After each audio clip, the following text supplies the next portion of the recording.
श्रीमते श्रीवराहमहादेशिकाय नमः। श्रीमते रङ्गरामानुजमहादेशिकाय नमः।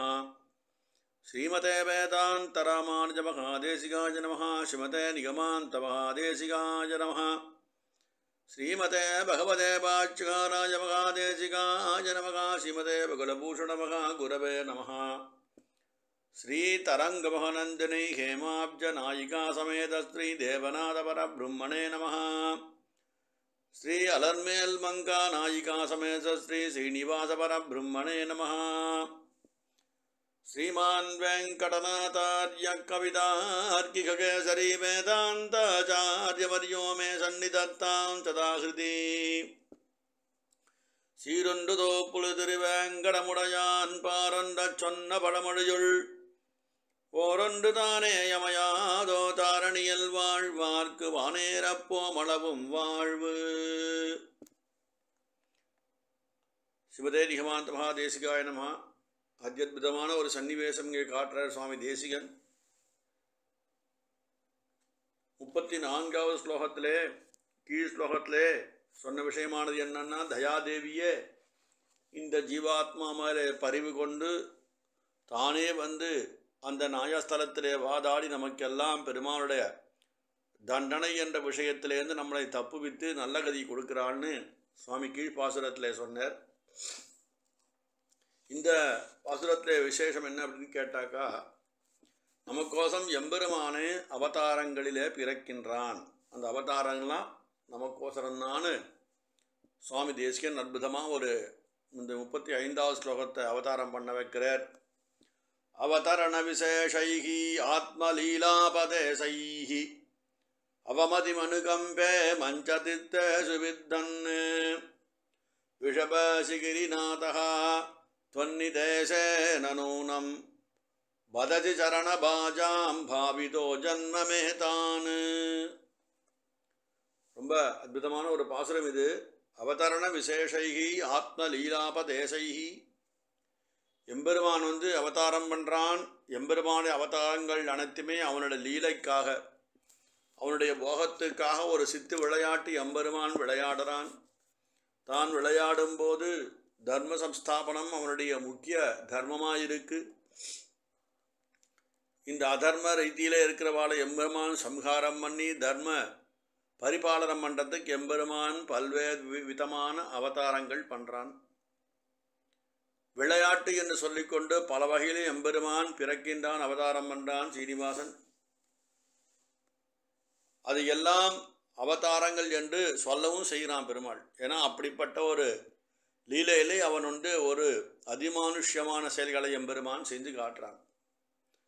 ஆனால் இந்த புத்தி இல்லாதவா மந்தமதியரான இந்த ஜீவாத்மாக்கள் பல பேர் என்ன பண்ணுறான்னா, அவனுடைய சௌலபத்தை மதிக்காமல் இறங்கி வந்து எம்பெருமானுடைய தன்னுடைய சௌலபத்தை ஜீவாத்மாவுக்கு காட்டும்போது இவாளெல்லாம் தன்னுடைய மந்த மதியால் என்ன பண்ணுறான்னா அவனை வந்து மதிப்பதில்லை அப்படின்னு காட்டுறான்.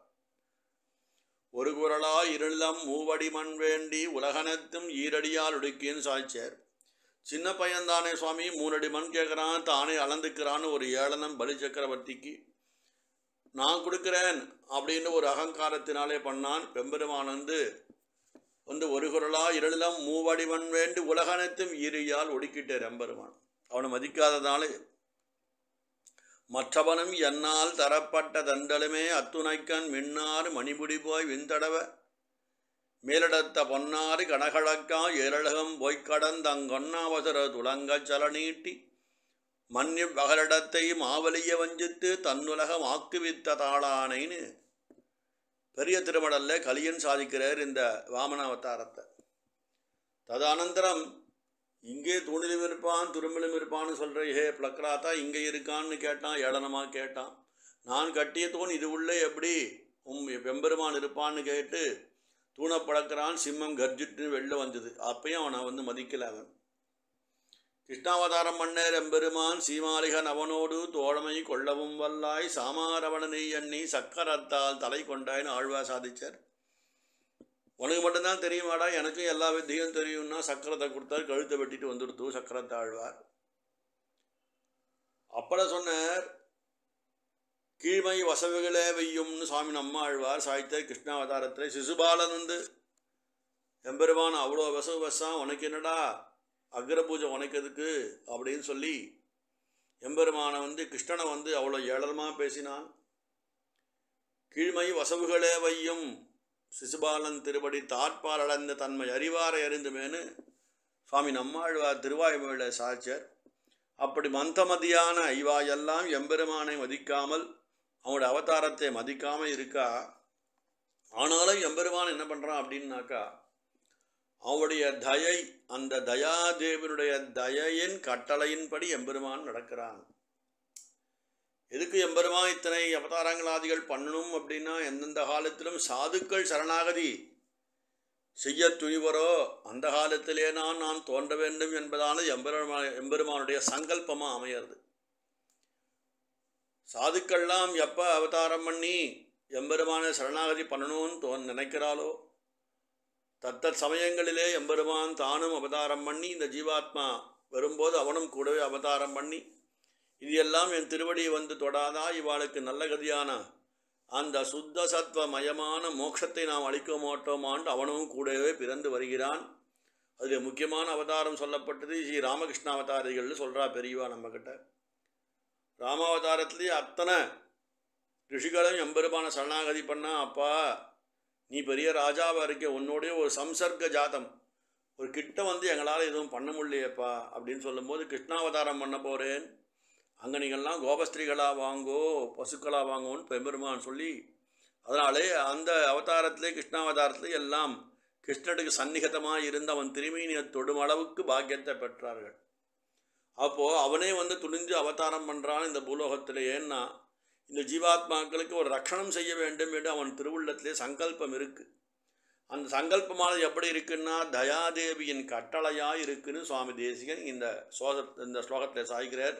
அவமதி மனுகம்பே மஞ்ச திச்சேஜவித்தன்னு, எல்லாம் அவமதித்த பொழுதும் மந்த சித்த புத்தி உள்ளவாள் எம்பெருமானுடைய அவதாரங்களை கொச்சைப்படுத்தியும் அவமதியும் அனுகம்பே மஞ்ச தித்தேஷு விந்தன்னு சாய்கிறேன் சுவாமி தேசிகன். ரிஷப சிகிரிநாதகா தொன்னிவேதேச நூனம் தொன்னிதேசேன நூனம்.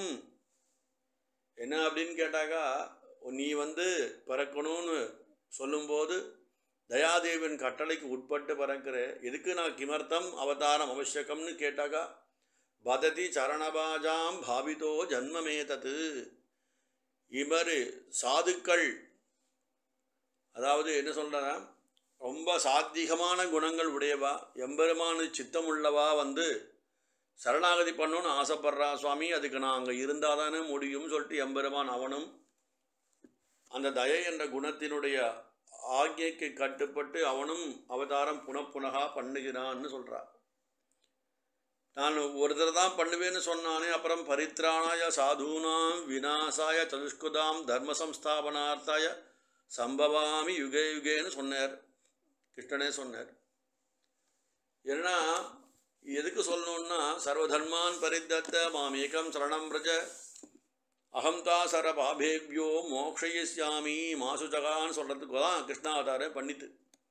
எத்தனை கர்மானுஷ்டானத்திலையும் நீ என்னை வந்து அடைய முடியாது ஹே அர்ஜுனா, சரணாகதி ஒன்றே மார்க்கம், சர்வதர்மான் பரித்தத்த மாம் ஏகம் சரணம் விரஜ அப்படி விதிச்சுட்டு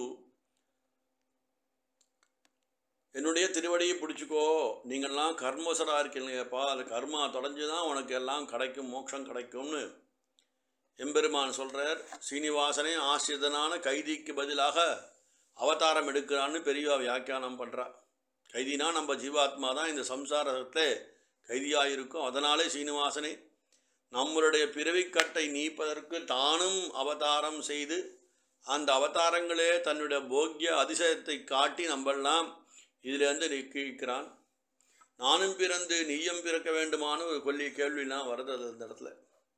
அதனால் எதனால் பிறக்கிறான்னா, தயாதேவியினுடைய உத்தரவுக்கு தான் வசப்பட்டு இந்த சீனிவாசன் இந்த ஜென்மாக்கள்லாம் ரொம்ப கேவலமாக இருந்தாலும் பரவாயில்ல, அதனாலே தயாதேவின் ஒரு கருணைக்கோசு தான் அவதாரம் செய்து நம்மெல்லாம் கடை தேர்த்துறான்னு பெரியவா இங்கே வியாக்கியானம் அழகாக பண்ணுறா. அதில் என்னென்னா அவனுக்கு ஒரு திருவுள்ள கலக்கம் எப்படி இருக்குன்னா, மனுஷ தேகத்தை பரிகிரகித்து நான் அவதரிப்பதை என்னுடைய உத்தமமான சௌலபிய குணம் இருக்கே அதை அறிஞ்சிக்காம இந்த அருவிகட்ட மூடர்கள்லாம் இருக்காளே, அருவி கேடர்கள்னு சொல்கிறா, அவள்லாம் என்னை அவமதிக்கிறா சுவாமி. இப்போது சிசுபாலன் ஒரு வசவசான் எவ்வளோ புத்தி சொல்லியும் நான் அவதார புருஷன்னு தன்னை எம்பெருமான் நிரூபித்து காட்டியும் துரியோதனாதிகள்லாம் அதை ஒத்துக்காமல் போர் புரிவேன்னா கடைசியில் போரில் எல்லாரும் மாண்டு போயிட்டா. அதனால் கீதையினுடைய வாக்கியத்தை இங்கே எடுத்து அனுசரித்து காட்டாருங்க. மந்தமதிகள் அவமதிப்பு இருக்குது, அதை எம்பெருமான் ரொம்ப கருணை உள்ளத்தோடு பொறுத்து கொண்டு கருணாவசராய் எம்பெருமான் அவதாரம் பண்ணுகின்றான்னு காட்டுறா. ஆனால் தயாதேவி இருக்காளே, இந்த தயாதேவி பிறக்கும்போதே தன் சபத்னிகளான ஸ்ரீதேவி பூதேவி இவாளுடைய நித்திய பகுமதியை அடைகிறாள் என்று முன்ன ஸ்லோகத்தில் சொன்னார். அவள் சந்தோஷப்படுறான்னு சொன்னார். அவள் பேச்சுக்கு கட்டுப்பட்டு பூமியில் எம்பெருமான் அவதாரம் பண்ணுறான். ஆனால் அவளுடைய அவதாரங்களை மூடர்களாகிய புத்தி இல்லாதவா, எது சத்வம் எது ரஜசு எது தமசுன்னு தெரியாதவா, எல்லாமே தமசாக இருக்குன்னு நினச்சிண்டு சுத்த சத்துவமான பெருமாளையும் திவ்ய மங்களக விக்கிரமுடைய பெருமாளையும் சர்வ சக்தனையும் சர்வ பாபத்தையும் போக்கக்கூடியவனையும் சர்வ ஜீவாத்மாவுக்கு ரட்சகனாய் இருப்பவனையும் அந்த மூடர்கள் தன்னுடைய ஞானம் என்ற புத்தி இல்லாததுனாலே எம்பெருமான அவதாரத்தை கேவலமாக பேசுகிறா அப்படின்னு சொல்லக்கூடியதான விஷயந்தான் இந்த பாசுரத்திலே இந்த இடத்துல இருக்குது. அவமதிம் அனுகம்பே மந்த சித்தேஷு விந்தன்னு விஷப சிகிரிநாதகா தொன்னிதேசேன நூனம் பததி சரணபாஜாம் பாவித்தோ ஜன்மமேதத்து அப்படின்னு அற்புதமாக சுவாமி தேசிகன் இந்த 35வது ஸ்லோகத்திலேயே சாதிக்கிறார்.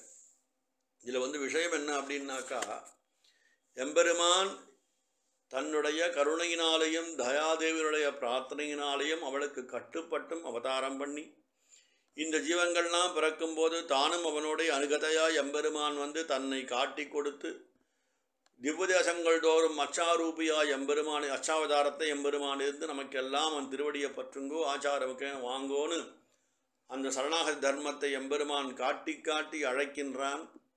திருவரங்கத்தில் எம்பெருமான் ஏன் பள்ளி கொள்கின்றான் சொன்னால், ராமாவதாரம் போச்சு, கிருஷ்ணாவதாரம் போச்சு, இன்னும் திருவரங்கன் இருக்கான் அப்படின்னாக்கா இன்னும் எத்தனை ஜீவாத்மாக்கள்லாம் என் திருவடியை பிடிச்சிக்கணுமோ அத்தனை பேருக்கும் நான் வைகுண்டம் என்ற பிரசாதத்தை கொடுக்க வேண்டும் என்ற திடமான சங்கல்பத்தை உடையவனா ஸ்ரீ ரங்கநாதன் இருக்கான். இது அர்ச்சையிலே அப்படின்னா எம்பெருமானுடைய விபவாவதாரத்திலே பார்க்கும்போது எத்தனையோ ரிஷிகள் ராமாவதாரத்தை சரணாகதி பண்ணா, தேவர்கள் முனிவர்கள் எல்லோரும் சரணாகதி பண்ணா. ராமனிடத்தில் ராவண யுத்தம் நடந்து அவனை சம்ஹாரம் பண்ண வேண்டும் என்பதான ஒரே ஒரு பிரார்த்தனையாக இருந்தது. ரிஷிகள் எல்லாம் கானகத்தில் எம்பெருமான் தண்டகாரண்யம் வரும்போது அங்கே சரணாகதி பண்ணுறா. இப்படி எம்பெருமான் அவதார ஸ்திதியிலையும் சரணாகதி பண்ணுறா. அவதார ஸ்திதியிலே எம்பெருமான் என்று தெரிஞ்சும் சரணாகதி பண்ணாதவா, எம்பெருமான் என்று தெரியாமல் போதாதவாளுக்கும் புனகா எம்பெருமான் அனுகிரகம் பண்ண வேண்டும் என்ற ஒரு திவ்ய திட சங்கல்பத்தினாலே புனகா எம்பெருமான் பல்வேறு அவதாரங்களை பண்ணுகின்றான் என்பதான சுவாமி தேசிகனுடைய கருத்து இந்த ஸ்லோகத்திலே. அதனாலே கிருஷ்ணாவதாரம் அவதாரமாச்சு. எத்தனையோ பசுக்களுக்கு ஒவ்வொரு பசுக்களுக்கும் தன் திருக்கரத்தால் எம்பெருமான் ஒரு கைங்கரியம் பண்ணி அந்த பசுக்களுக்கும் அந்த பகவத் சம்சர்க்கத்தை கொடுத்தானே. ராமாவதாரத்திலே திருவடியை பெரும்பாலும் ஆலிங்கனம் பண்ணிக்க கருத்மானை ஆலிங்கனம் பண்ணிக்கிறார். சதுர்புஜத்தோட ஹனுமானுக்கும் மண்டோதரிக்கும் எம்பெருமான் ராமன் சதுர்புஜத்தோட சேவை சாதிக்கிறேன்னா அவள் பெருமாளை பற்றி தெரிஞ்சுக்கிறா. சுவாமி பெருமாளை வெய்யலை. அந்த மாதிரி கிருஷ்ணாவதாரத்தை வெசவாளுக்கெல்லாம் பெருமாள் தான் பெருமாள் என்று தெரிஞ்சும் தன்னை வெசவானுக்கு பெருமாள் தக்க தண்டனை பெருமாள் கொடுத்தார் இல்லையா?